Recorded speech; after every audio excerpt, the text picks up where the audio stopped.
It's a peculiar kind of horror, isn't it? When the ground beneath your feet doesn't just crack but completely gives way, revealing a chasm of lies that had been festering right under your nose.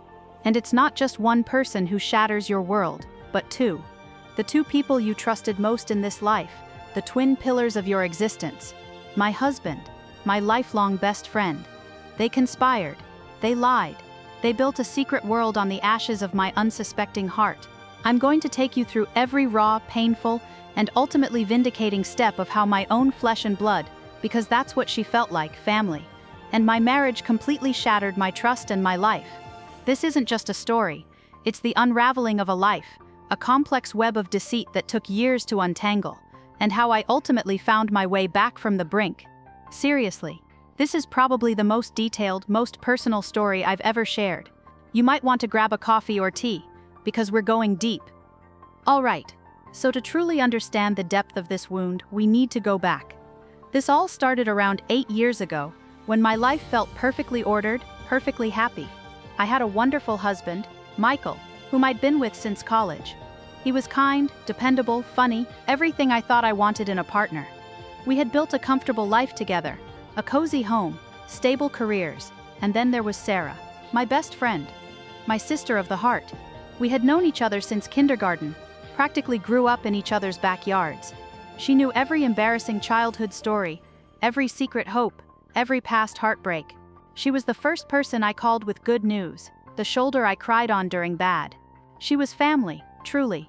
My parents adored her. Her parents were like a second set to me. She was a constant, unwavering presence. She was even the maid of honor at my wedding, standing right there, smiling as I promised my life to Michael. If I had to give this entire agonizing chapter of my life a title, it would simply be The Unforgivable Betrayal, how my own family broke me and how I fought back. More specifically, the best friend's husband. My friendship with Sarah was the stuff of legends. We had a bond that people envied. We finished each other's sentences, knew each other's moods with a glance, and shared an unshakable loyalty. When I met Michael in college, Sarah was the first person I introduced him to. She approved instantly, laughing at his jokes, joining us for study sessions and late-night pizza runs. Over the years, they developed their own comfortable friendship. They'd joke around, share inside gags, and often team up on me in good-natured teasing. It warmed my heart to see the two most important people in my life get along so well. Sarah was often at our house, for dinner parties, movie nights, just casual hangouts. We were a trio, a perfectly balanced unit. Looking back, the early cracks were almost imperceptible, like hairline fractures in a foundation you assume is solid. They started small, with Sarah and Michael developing their own separate routines, little inside jokes I wasn't privy to. "Oh, that's just a thing Michael and I do," Sarah would say, "or you wouldn't get it. It's our silly little bond." I dismissed it as harmless, attributing it to their easy camaraderie. After all, they spent a lot of time together in my presence. It was natural they'd have their own rapport. Then there were the coincidences. Michael would occasionally come home later than expected, citing late meetings or traffic, and Sarah would coincidentally be unreachable on her phone. Or I'd find a new, expensive item in our house, a tech gadget Michael bought for himself, or a fancy bottle of wine Sarah gifted us, that seemed just a little too lavish for their usual spending habits. I'd brush them off, attributing them to busy schedules or generous gestures. Why wouldn't I? My husband and my best friend weren't deceitful. They were just leading their lives. The real red flags began to appear when their interactions started feeling different. A subtle shift in body language, a lingering touch that lasted a fraction of a second too long, a heightened awareness of each other's presence in a room. I'd notice them glancing at each other, a shared look that felt intimate, private. When I questioned them, they'd immediately pull back, laugh it off. "You're imagining things," Sarah would exclaim, throwing an arm around my shoulder. Or Michael would playfully accuse me of being jealous. I started to feel like I was going crazy, seeing things that weren't there. Then came the emotional distance. Michael became more withdrawn, less communicative. Our intimacy suffered. He was always tired or stressed from work. Sarah, too, became slightly less available for our usual deep conversations. She'd cut our calls short, cancel plans last minute, always with a vague excuse. I felt a growing sense of isolation, a creeping unease that something was deeply wrong in my most cherished relationships. The first truly jarring incident occurred a few months before our 10th wedding anniversary. I was planning a surprise weekend getaway for Michael, and I was trying to locate his passport. I went through his desk drawer, where he usually kept important documents. Tucked far back beneath some old bills, I found a small velvet jewelry box. It was open, and inside lay a delicate silver necklace with a single small diamond pendant. It wasn't my style. It wasn't a gift he had ever given me. My heart started to race. My mind, even then refusing to accept the obvious, tried to rationalize it. Maybe it was for his mother, a long-lost gift from his sister. But then, a small, folded receipt was tucked beneath the necklace. It was from a local high-end jewelry store, dated just 2 weeks prior, and the recipient's name was printed clearly: Sarah Miller, my best friend. My heart pounded so hard I thought it would burst. The world tilted on its axis. My husband bought a diamond necklace for my best friend. It was like a lightning bolt, illuminating every strange glance, every canceled plan, every vague excuse. I remember that moment clearly. The air left my lungs, and a cold, hard resolve settled in. This is it, I thought. Enough is enough. They crossed a line they can never uncross. It wasn't just a necklace, it was a testament to a secret life, a betrayal of unimaginable proportions. The realization hit me like a physical blow. My husband and my best friend, having an affair. It felt like the ground beneath me had evaporated. The two people I loved most, the two people who were supposed to be my safe harbor, had systematically conspired against me, building a fortress of lies around their ugly secret. My stomach churned. A wave of nausea washed over me. I had to get out of there before I confronted them, before I did something I'd regret. I quietly closed the drawer, the necklace burning a hole in my mind, and stumbled out of the house, my world imploding around me. That night, I barely slept. My mind raced, replaying every suspicious incident, the lingering touches, the private glances, the late meetings, the unreachable phone calls. It all clicked into place, forming a horrifying tapestry of deceit that stretched back years. My anger was a hot, searing flame, but beneath it was a profound, aching sorrow. How could they? How could my husband and my best friend do this? The betrayal wasn't just infidelity, it was a desecration of my marriage, a mutilation of my deepest friendship, a complete shattering of my trust. I felt violated, like a fool for having been so blind, so trusting. The next morning I woke up with a singular, overwhelming purpose. I had to find out the full truth, every single detail. And then, I had to do something about it. My first thought was to confront them directly, to unleash all my pain and fury. But a cooler, more logical part of my brain intervened. If they had been hiding this for years, a direct confrontation would just lead to denial, deflection, and them conspiring further to cover their tracks. I needed undeniable, irrefutable proof. Not just a necklace receipt, but a full chronological accounting of their secret life. My immediate raw emotional fallout was a constant knot in my stomach. I couldn't eat. I couldn't sleep properly. Every interaction with Michael and Sarah felt like a performance, a charade. I'd look at them, their seemingly normal faces, their casual interactions, and a wave of revulsion would wash over me. The people I saw were strangers, master deceivers. Thoughts of revenge flickered through my mind. Expose them immediately, ruin their lives. But then, the fear of the unknown, the pain it would cause, held me back for a moment. This wasn't just about my pain. It was about securing my future, getting a fair divorce settlement, and ensuring they faced the consequences of their actions. My internal struggle was agonizing. Do I let this silent betrayal continue, preserving a facade of a life? Or do I expose the truth and shatter everything, including my family, my social circle, my entire identity? The answer, slow and painful, began to emerge. I had to expose it, not out of malice alone, but out of a desperate need for justice, for restitution, and for the chance to rebuild my life on a foundation of truth. I couldn't live with myself knowing that my husband and my best friend were living a lie at my expense, and I was silently complicit. I started to conceive my plan. It was slow, meticulous, and terrifying. My first step was to gather solid evidence of their affair. This wasn't about catching them in the act, but about documenting a long-term pattern of deceit. My research undertaken involved becoming a meticulous private investigator in my own home. I started with Michael's phone. He was notoriously careless with his devices. I knew his password, which was my birthday. A painful irony. I waited until he was asleep, heart pounding in my chest, and went through his text messages, his call logs, his emails. I looked for deleted messages, for unusual patterns. My new skill learned was how to recover deleted data using readily available software. It was tedious, emotionally draining work, and the more I found, the sicker I felt. I found encrypted messaging apps I didn't recognize. I found hotel reservations for business trips that corresponded to dates when Sarah was out of town for family. I found suspicious financial transactions, gifts, dinners, weekend getaways. But the most damning evidence was the sheer volume of their communication, spanning years, filled with pet names, intimate details, and passionate exchanges. They had been carrying on for at least 3 years, possibly longer. The diamond necklace was just the tip of a very deep, very ugly iceberg.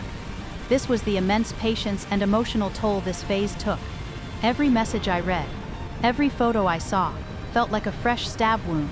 My hands would tremble, tears blurring my vision, but I forced myself to continue, to gather every shred of proof. Obstacles and setbacks faced during this planning period were mostly emotional.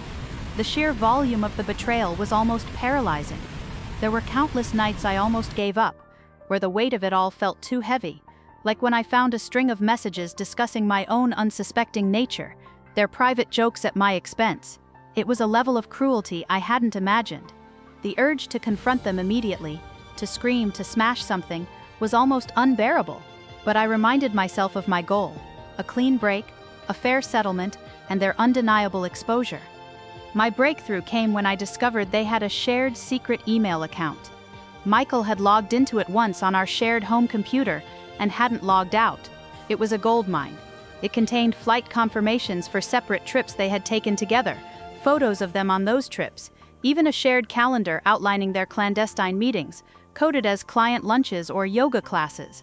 This wasn't just physical proof, it was the chilling documentation of their emotional infidelity, their shared deceit, their calculated double life. I downloaded everything, saving it all to an encrypted hard drive. I created a timeline, meticulously noting dates, locations, and the nature of their interactions. It was an overwhelming, irrefutable dossier of their affair. The strategic unfolding of my plan was precise. I didn't want to just file for divorce quietly. I wanted them to face the consequences publicly, socially. My goal was to secure a strong divorce settlement and ensure Sarah's role in the affair was undeniable, leading to her social isolation within our shared circles. My heart was pounding so hard, I thought it would burst when I finally executed the first step. I contacted a divorce attorney specializing in complex cases and infidelity. I presented him with my meticulously compiled dossier. He was stunned. "This is an incredibly strong case," he told me. "The level of planning and concealment here, we can use this to our significant advantage in securing a favorable settlement." He advised me to maintain absolute secrecy until we were ready to strike. The element of surprise was key. I continued to live under the same roof as Michael, putting on a brave face, acting as normally as I could, even as my internal world was a raging storm. This was the hardest part. The daily performance, the forced smiles, the casual conversations, all while knowing the truth. The first public step came when my lawyer filed for divorce, citing irreconcilable differences, but also hinting at substantial grounds for fault. Michael was blindsided. He tried to play innocent, to deny any wrongdoing. But then my lawyer presented him with the first batch of evidence. A few key texts, a couple of hotel receipts. He went pale.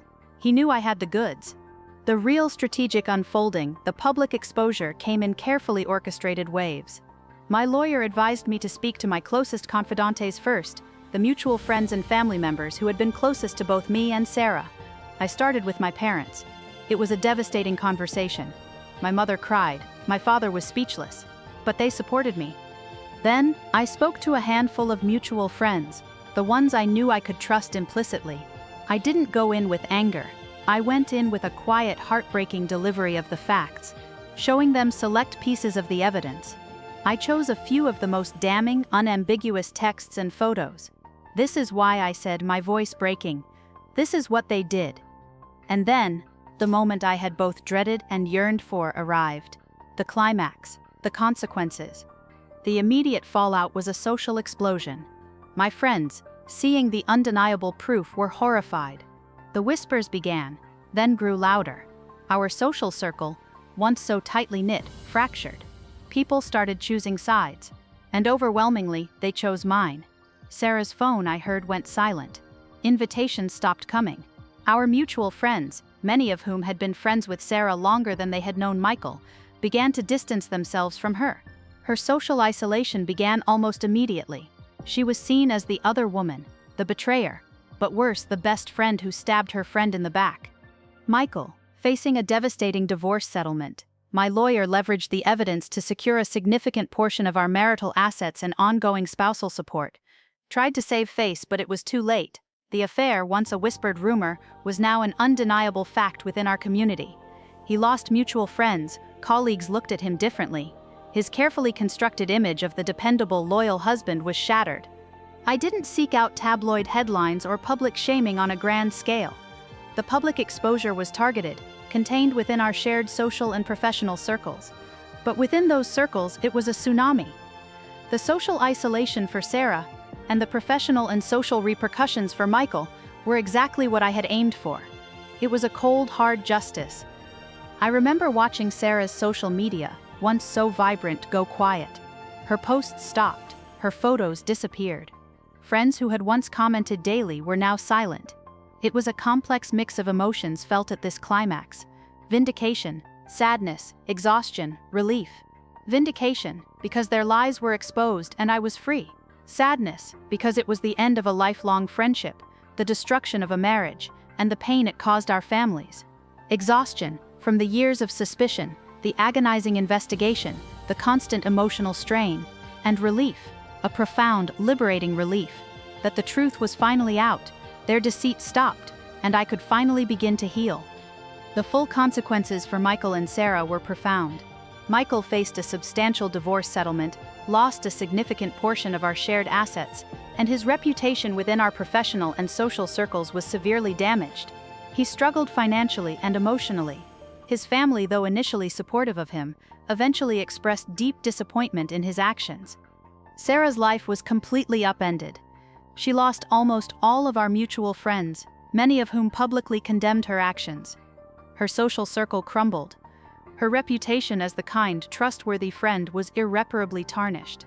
She had to move out of our shared community, unable to face the judgment.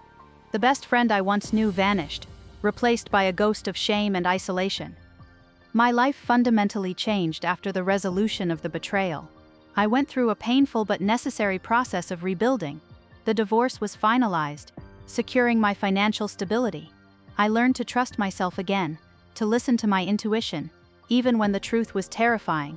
I reconnected with friends who had stood by me, forging deeper, more authentic relationships. The process of healing and rebuilding has been long and arduous. For me, it involved therapy, deep introspection, and a painful reevaluation of what friendship and marriage truly mean. I learned to set firm boundaries, to protect my heart, and to recognize that even the closest bonds can be twisted by deceit. Looking back on it all now, after all these years, I feel a profound sense of peace mixed with lingering sadness. I am stronger than ever before, but forever changed.